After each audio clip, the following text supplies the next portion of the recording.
Good day, everyone.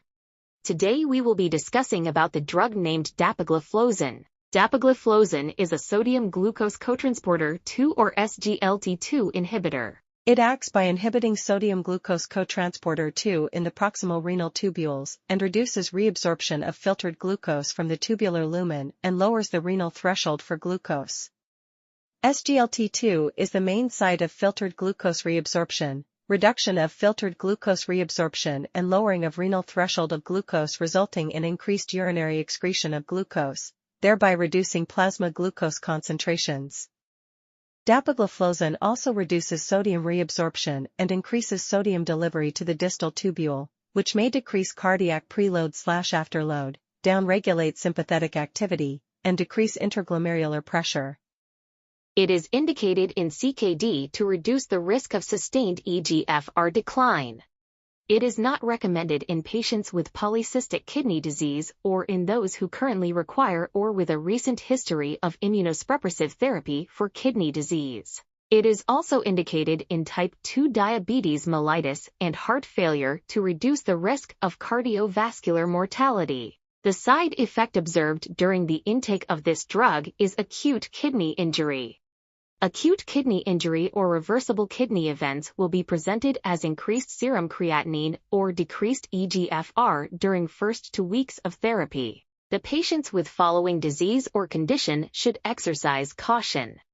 Pre-existing risk factors for a KI like hypovolemia, chronic kidney insufficiency, heart failure, use of concomitant medications like diuretics, ACE inhibitors, angiotensin receptor blockers, and NSAIDs. Hypersensitivity reactions like angioedema, urticaria, anaphylaxis, and skin rash.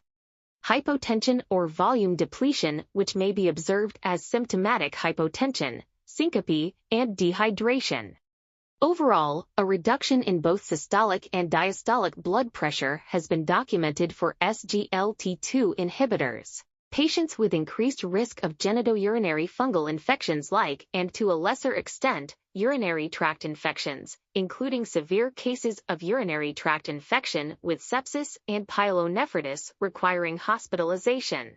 Other risk factors include uncontrolled diabetes, older adults, prior history of these types of infections, females, uncircumcised males, lower limb amputation. Discontinue therapy if any signs of acute infection like new pain or tenderness or soreness or ulcer is observed.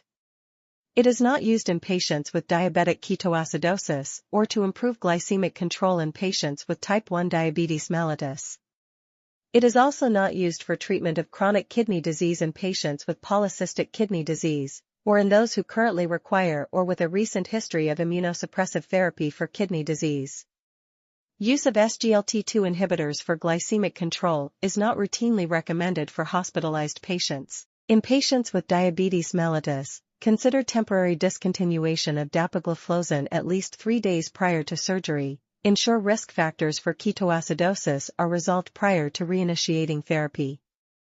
Due to adverse effects on renal development observed in animal studies, the manufacturer does not recommend use of dapagliflozin during the 2nd and 3rd trimesters of pregnancy. Thank you. Kindly comment for further queries and doubts.